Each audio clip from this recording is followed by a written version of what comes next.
You are fast approaching your baby's first birthday. In the past month, you have noticed a dramatic change in her independence and wonder what lies ahead now that you are entering the world of the toddler. How can this transition go as smoothly as possible for both of you? This is Newbies. He's gorgeous. It's a girl. Surprise! The whole family's here. So when are you having the next one? It's just poop. Ready for another? Wow, you look really tired. Ready to go back to work? Yellow poop? Seriously? Did you sterilize this? Sex? Now? You've got to be joking. You should sleep when the baby sleeps. She doesn't look anything like you. I thought you already had your baby. I did. Babies don't come with instructions, so there's Newbies, helping new moms and new babies through the first year. Welcome to Newbies. Newbies is your online, on-the-go support group guiding new mothers through their baby's first year. I'm your host, Kristen Stratton, certified birth doula, postpartum doula, and owner of In Due Season Doula Services. If you haven't already, be sure to visit our website at newmommymedia.com and subscribe to our weekly newsletter. You can also subscribe through iTunes, so you'll automatically get new episodes when they're released. Here's Sunny with details on how you can get involved with Newbies. Okay, so you guys may have heard us talk on the show before about our apps, and we love our apps because we're busy moms and we're on the go, and sometimes it's just helpful to have things right with you on your phone. I know a lot of us use apps for different parenting things, or maybe perhaps to entertain our kids at certain points. So I just want to encourage you to download our apps if you haven't already. It's a great resource. And then also, if you happen to be on iTunes, a great way for you guys to help us out is to leave an iTunes review, because this is how people find out about our shows. So a huge portion of our audience comes directly from iTunes, and the best way to discover new content on iTunes is through basically recommendations that iTunes gives you. So it's like, hey, if you like this content, you'll also like this content, and it rates that according to ratings and reviews. So if you like Newbies, even if you have some suggestions for the show, I'm all ears. It's totally fine. But go to the ratings and review section. You can do that through, if you guys have an iPhone and you have like a general, I think it's the podcast app on iTunes. So if you haven't downloaded the Newbies app or the New Mommy Media app and you're just listening that way, you can find Newbies on iTunes through that. Just go to the ratings and reviews section on the Newbies page. It's the exact same thing if you happen to be listening through the app on your computer. If you're on iTunes, again, go to the Newbies page. And there's direct links to this on our website if you want to access it that way, or if you just want to search in iTunes. But again, it just takes a couple minutes. You can leave a star rating. You can also leave actual comments. Both are really helpful. I think I'm actually going to start reading some reviews. I think that'll be kind of fun to read some of the reviews on the show in the future. So I'm thinking about that. So that's another great way, hey, if you want to leave a review, your review may actually make it on the show. So if you have a couple minutes, do that, and it helps our show out tremendously. Let's meet the mamas joining our conversation today. Tell us a little bit about yourself, your family, and your experience with today's topic. Go ahead, Bianca. Hi, I'm Bianca Jamat. I am the creator of the web series Real Mommy Confessions. You can find us everywhere online. We have our Facebook page, which is Real Mommy Confessions, the series. And what we do is we get confessions from moms all over the world, and we turn their confessions into 2-minute comedy videos or episodes. It's been really fun. We've met so many wonderful moms, and it's kind of our way of banding together and saying, hey, we're all a little crazy, and having children is insane, but, at least we're all in it together. So that's what I do. I have 2 toddlers, or I don't even know if they're technically toddlers anymore. My daughter is 4 and my son is 3. And today I'm here talking about delayed postpartum depression. I think having my 2 children back to back kind of kept me in my mom hormone zone for the whole time that I was pregnant, and then breastfeeding, and then pregnant right away again. And then I breastfed my son until he was 13 months. And about 2 months later, I crashed and burned. I just noticed I was irritable all the time, and I felt awful. And I had dealt with depression a bit in my early 20s, so I kind of knew that feeling. And it was scary, and it was interesting, and I've been medicated for it since. And so here to talk about that. Well, thank you so much for being here today.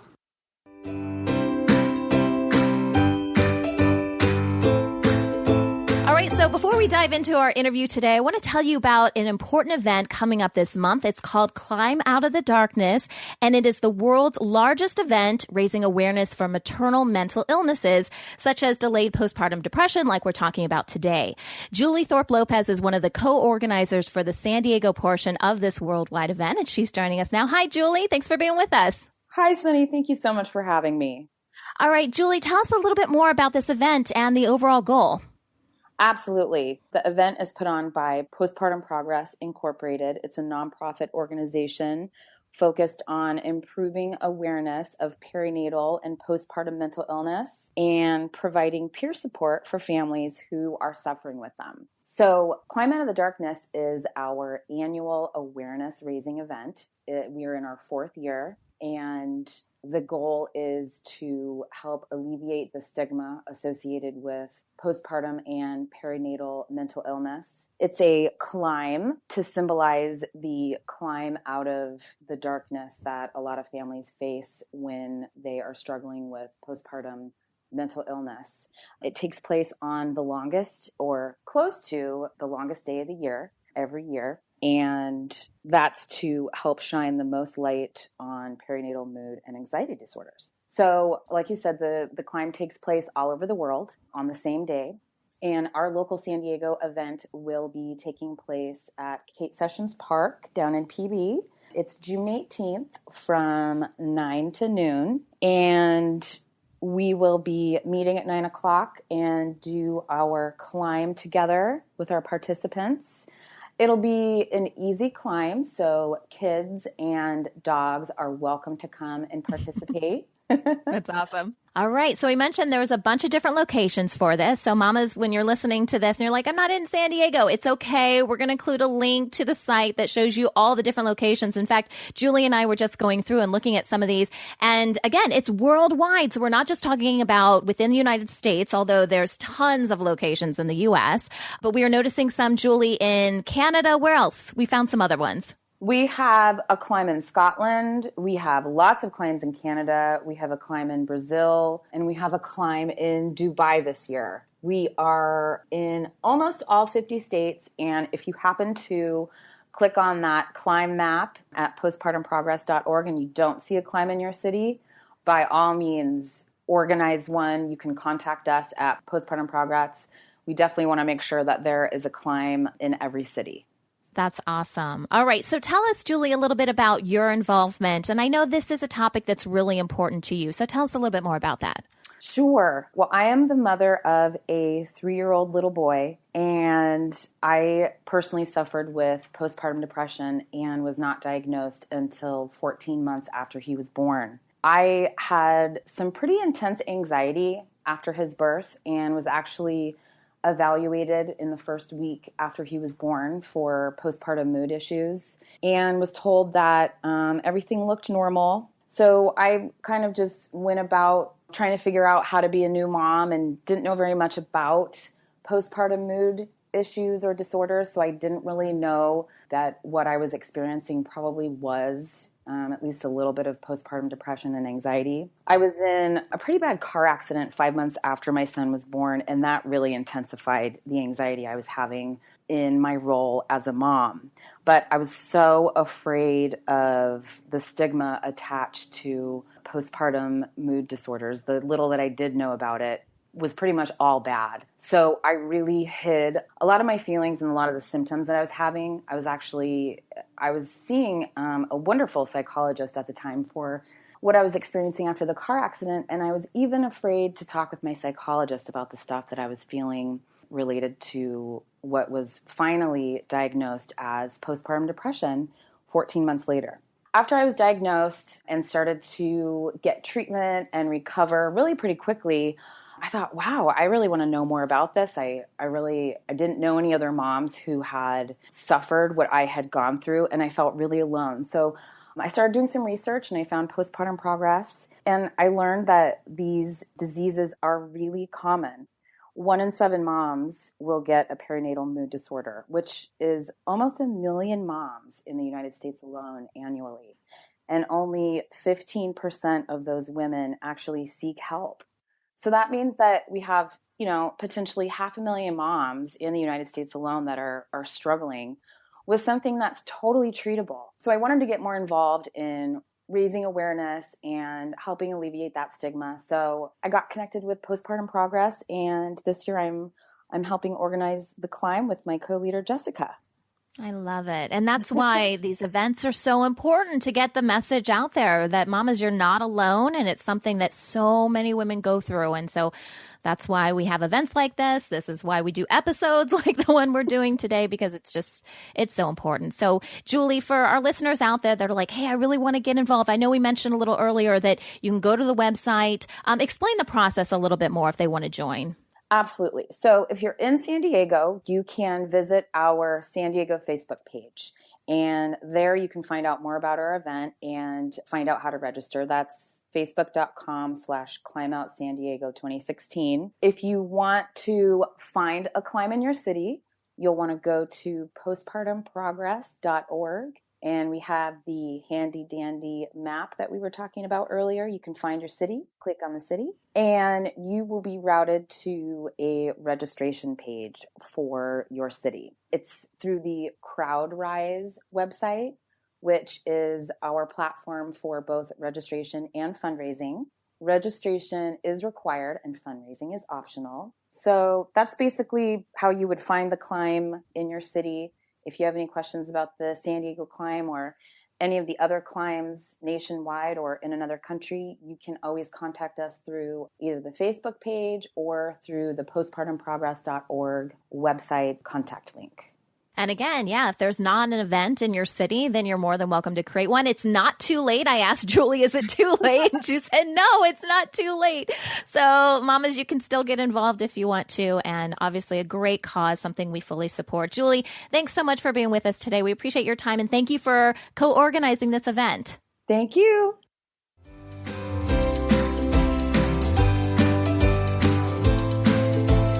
Today, we are continuing our series on delayed postpartum depression by discussing the transition to a toddler. Our expert today is Dr. Ruth Newman, founder and CEO of the Newton Center for Affect Regulation. Thank you for joining us today, Dr. Newton, and welcome to the show. Well, thank you for having me. Dr. Newton, can you please explain what is affect regulation? Well, affect regulation is actually a neurobiological term that describes the inner world of emotional regulation. For instance, if our children are emotional or if we are emotional, we look a certain way on the outside, but what's going on in the brain is connections, regulatory centers in the deep limbic system, and we use affect to describe the whole thing. So inside and out means affect regulation. Well, anyone who's raised a toddler definitely knows there's a lot going on. Well, that's why we're here today, isn't it? So with that, what major developmental milestones do we normally associate with toddlers at the 12-month mark? Well, this is a great question because there's actually 2 developmental stages in the first year of life. The first one is the tail end of infants, which is 12 months to 18 months. And then the second, which is what the official toddler stage is, starts at 18 months and goes up to actually 3. The major task of infants is the attachment itself. If it's secure enough and the child feels secure with the parents and is starting to explore, we're good to go. By the time they get to 18 months, though, there's so much more brain power on board. They're so much able to understand what others' intentions are. It's the beginning of self-development. They can now refer to themselves as I and me. So there's quite a bit of difference in these 2 developmental stages. We consider the task of the toddler stage is to develop agency. That's a word we use, which means that the toddler feels secure enough to act on the world, to pursue what they want. Of course, we have to shape that more than often, but they're pursuing what they want. So that's what those 2 stages are all about. A typically developing toddler would very likely be mobile, either walking or preparing to walk. So what does this new independence do for them behaviorally? Well, when walking infants are starting to be upright, the big behavioral change in them is elation, and you can't help but notice that. If you've been to any airport, you will hear some toddler giggling and laughing as some parent is lumbering behind going, I'm going to get you. This is the age where there's a lot of excitement about the new task of being able to leave the parent and explore, which is typical and normal, and we want that. But that doesn't mean that they don't need to come back for a hug or a reassurance. So you start to see the natural movement of development is away from the parent and then back for security, away to explore, back for security. And you'll actually see this rhythm all throughout life. So, parents, do you remember when your baby turned 1 and seeing them grow into their own person? Bianca? Oh, yeah, absolutely. Especially my daughter. My son is a bit of a mama's boy. So he's 3 now, and he's still, his comfort thing is putting his finger in my belly button. So, and that's how he falls asleep. So he's always been a bit more attached. But my daughter, man, the second she started walking early, she started talking early, she was just ready to go. And like Dr. Newton said, she would come back and check in and always, I mean, she still does. She's 4. She'll make sure she can see me and get my, okay, you're fine. But yeah, it was really wonderful. I loved watching that. I loved watching her react to people and venture out on her own. I was already pregnant with my second, so it was kind of nice. You know, Bianca, I can completely relate to that because I had 3 kids in 3.5 years. Oh my gosh. Oh my God. I know, everyone's going, Yeah, all our hearts just stopped. Yeah, that's the military life. Nice. They leave, they come back, they get you pregnant, they leave again. So all the military wives listening are like, yep. You know, it's funny because I'm married to a firefighter, and the second, after our first date, my roommate looked at me, he goes, you're going to marry him and then you're going to breed, because that's what that kind of guy does. Yep, I know, right? I mean, but my daughter was kind of similar to yours. She was just, once she figured out she can move, she was like, bye, see ya. The thing about them being upright and can move out to explore is that they'll visually reference you. And that's when you can tell that your attachment is really secure. They just have to look at you. And does it look like it's okay? Then off they go. I love that look. You know, yeah, I bet you do. Yeah, I thought that all these milestones would make me sad because, oh, my baby's leaving. But I love seeing that, okay, I feel like I'm screwing it up all the time, but at least some of the things, like, I'm like, okay, she knows I'm here. She's checking in, and she feels confident enough to go and explore. And so I really love that look. I love getting it now, even though she's much older, and it's usually, you know, she's about to jump off of something very high. Mm-hmm. So what are you going to do about it? Look. Exactly. Right. How fast can you run, Mom? Exactly. I'm so glad we've all been there. Mama ninjas. We're all ninjas. Yes, that's exactly the word I use. I'm like, I have ninja skills now that I've become a mom. I'm super fast and I hear everything. So, Dr. Newton, with their new mobility, their growing sense of self, how does this change the relationship between the child and the mother or the primary caretaker? Well, I think, as Bianca said, it can be a certain freedom and excitement to see your child kind of move away and explore and have all these different skills. And I think that if everything is going as a typical development goes and mom doesn't feel like super depressed, it goes very well, and there's an excitement about having your child have this level of skill. What I have seen, and certainly has been my experience, is if moms are very depressed, the toddler period can be tough because you've got to move with them. It's not like if you don't feel like getting up, you can kind of stay down with a toddler. You've got to kind of go with them. And so I've seen that as being hard for moms who are depressed. But moms who aren't depressed, it is a lot of work. And Bianca, if you had 2 kind of in the same stage, and it sounds like that would be a lot of work. It is a lot of work. Toddlers move. They move a lot. And not only that, they have tantrums. You got to teach them to share, and they hate share. Their first words are usually no and mine. So there you go. Yeah. And very loudly. Yes. And very loudly, yeah. The volume, it's interesting because, so I started feeling depressed shortly after I weaned my son Casey. So he was around 15 months. And so the volume between the older toddler and the younger toddler, that's kind of how I realized I was starting to feel depressed, because the sound was so loud in my head. It was one of those things where, I mean, I love these little people. I love them more than anything on the planet, but they would both shriek at the same time, and it felt so huge in my brain and made me just so uncomfortable, and I was getting irritable because of it. And it was so strange. It was just like I physically was reacting to their shrieking and the noise level. And that was actually a huge sign to me. It is. Their screaming can drive anyone a bit over the edge there. But if you're depressed, it really is quite difficult. But I'm so happy that you recognize that.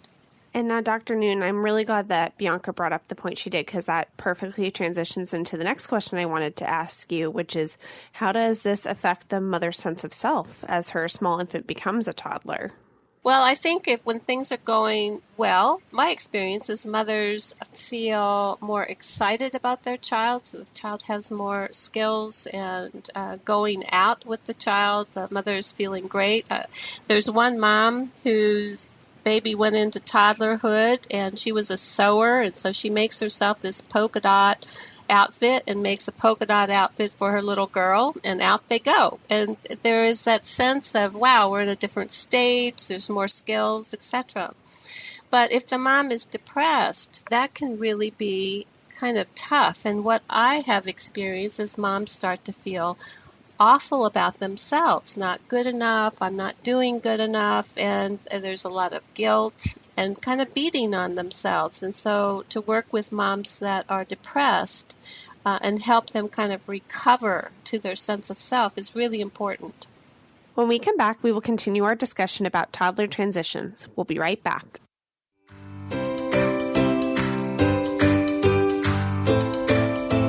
Welcome back to the show. We are continuing our discussion with Dr. Ruth Newton. Dr. Newton, how can we help our children in their socialization during transition, especially when they are interacting with older siblings? Well, this, again, in the two stages, in the late infancy stage, 12 to 18 months, these are very young children, and they kind of need to know how we do things in our world. How does our family do things? You'll find that that young infant learns very quickly who the people in the home are, who everyone's position is, and they feel a part of it. However, sometimes, especially if there's a large age range, and you mentioned an older sibling, sometimes the young child does not really cotton to anyone else having mom's attention. For instance, one family I'm thinking of has a 14-year-old and a new 14-month-old. And we had to work with the 14-year-old to kind of interact with the child from a little bit of a distance, use a lot of gestures so that the child felt like she was understood by the older child. So you have to work with these. It can be difficult, but not impossible. And what are the largest barriers for toddlers which cause tantrums? They want everything they want now. Yep. I love when I ask these questions because I'm like, I already know the answer to this. I've lived this. Of course. They see somebody playing with a toy, they want it, or it's their toy, and nobody should have it. They don't have the emotional regulation yet. They will, but we have to help scaffold that regulation. So this is when we really come in strong with socialization skills. I know you want that truck, but your brother is playing with it. Should we do a 5-minute? You want to control the timer? We start to scaffold these interactions to help toddlers share. Because if they decide that it's not on their level, it's not fair, it is theirs, then they can't do anything but kind of go into a full-out tantrum. And these can be very dramatic. Toddlers are very dramatic. They have great range of feelings, and they can actually have a tantrum 1 minute, and then the next minute they can come up and play with you and love on you as if nothing happened. That's the nature of the range of toddler feelings. Oh, yeah. And especially between the siblings, too. Especially the siblings. 1 minute they're screaming, the next minute they're fine. From like the deep felt love to the, that's my truck! I'm going to throw my truck at you! Right. Oh, but Dr. New, we know how overwhelming this can be. So how can a mom manage her own stress from the tantrums and frustrations with a toddler? As with every stage, including pregnancy, at every stage, we have to have moms being quite aware of self-care.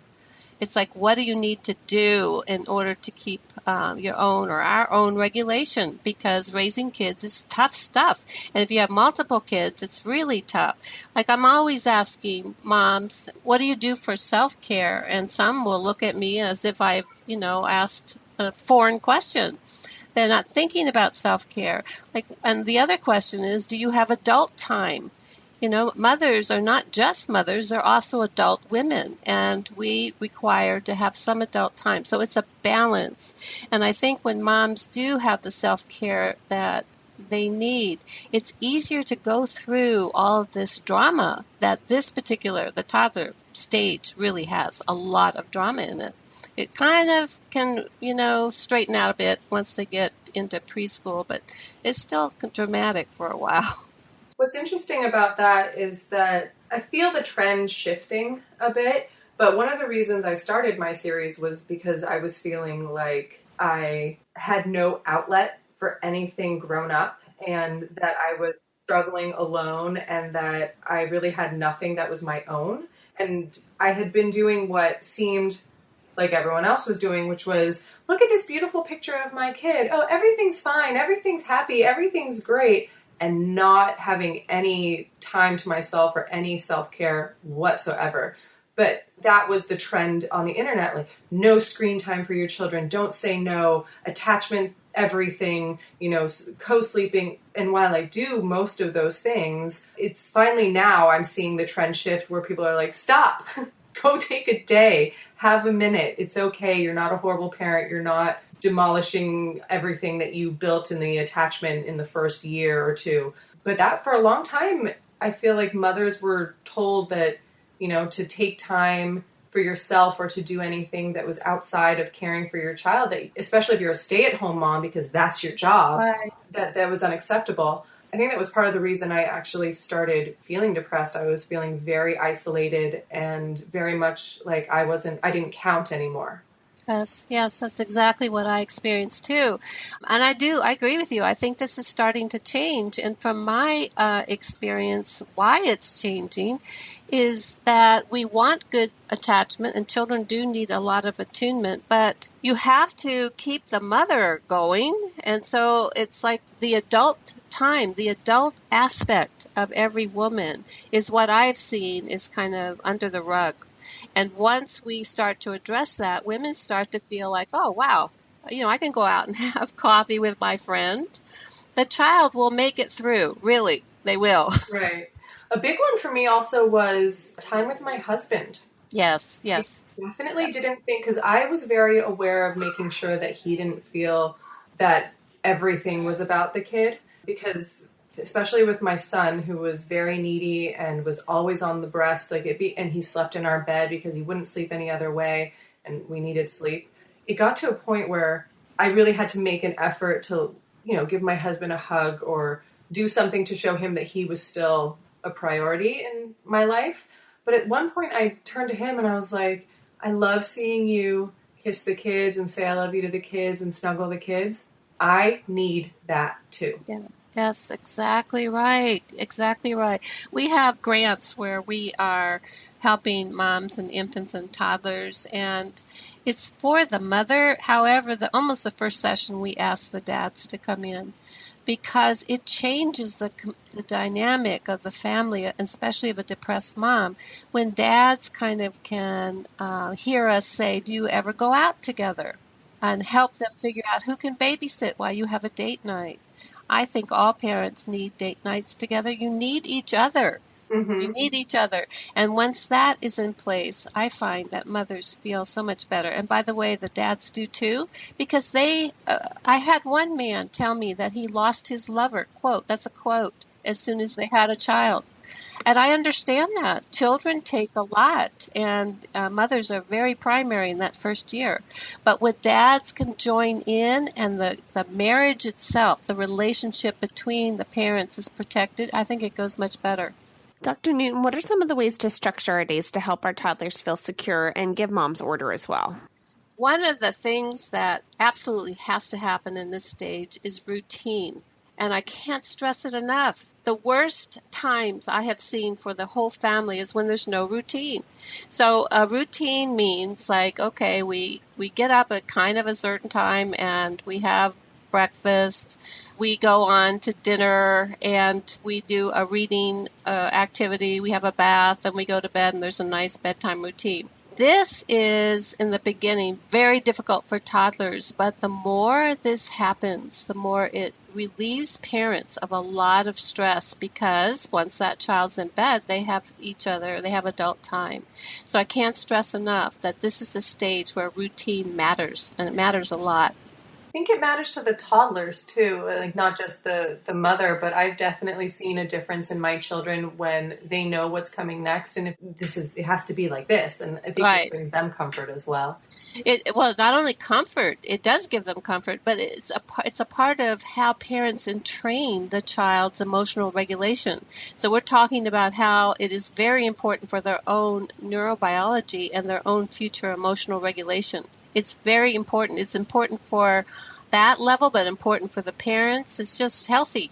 Thanks so much, Dr. Newton, and thank you, Bianca, for joining us today in our discussion about toddler transition. And for our Newbies Club members, our conversation will continue after the end of the show, as Dr. Newton will share about her game ideas for stimulating your toddler's growing brain. For more information about the Newbies Club, please visit our website at newmommymedia.com.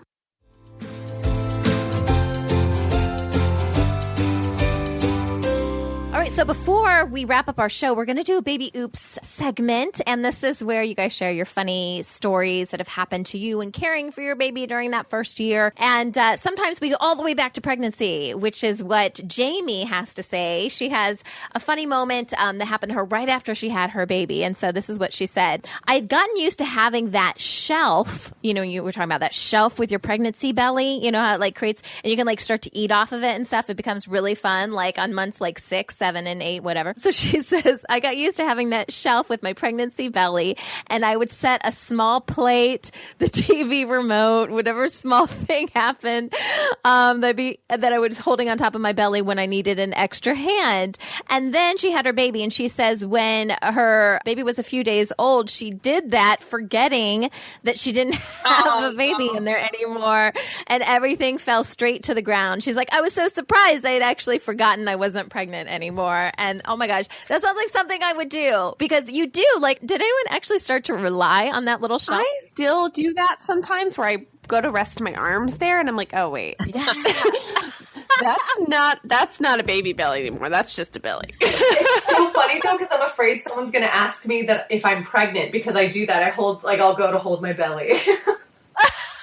I do that too, though. When like I'm standing in line, sometimes I'll just hold my belly, and then I'm just like, why am I doing that? It's kind of like the pregnancy equivalent of just standing there rocking back and forth when you don't even have a baby in your arms. Yeah, it's so. Or you see a baby, and all of a sudden you feel the rock coming. And exactly. Oh, it's those crazy mommy brains that we have, right? It's like going back to when we were pregnant or whatever the case may be. So thanks so much, Jamie, for sending this in. If you guys have a funny baby oops, we'd love to hear it. Go to our website at newmommymedia.com. You can click on the contact link and submit it through there. Also, if you just happen to be on Facebook, because we're, usually on Facebook. That's what we do as moms. We post pictures of our cute kids and how wonderful our life is, right? And so if you're on Facebook doing that, go ahead and go over to our Newbies page, and you can just post your funny story there, and we'll put it on a future show. That wraps up our show for today. We appreciate you listening to Newbies. Don't forget to check out our sister show, Preggy Pals, for expecting parents, Parent Savers for moms and dads with toddlers, the Boob Group for moms to give breast milk to their babies, and Twin Talks for parents of multiples. Thanks for listening to Newbies, your go-to source for new moms and new babies. This has been a New Mommy Media production. The information and material contained in this episode are presented for educational purposes only. Statements and opinions expressed in this episode are not necessarily those of New Mommy Media and should not be considered facts.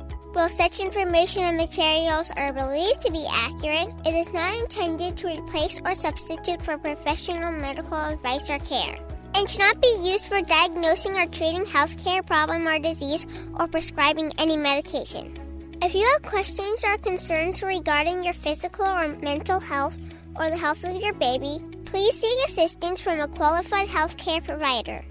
How would you like to have your own show on the New Mommy Media Network? We're expanding our lineup and looking for great content. If you're a business or organization interested in learning more about our co-branded podcasts, visit our website at newmommymedia.com.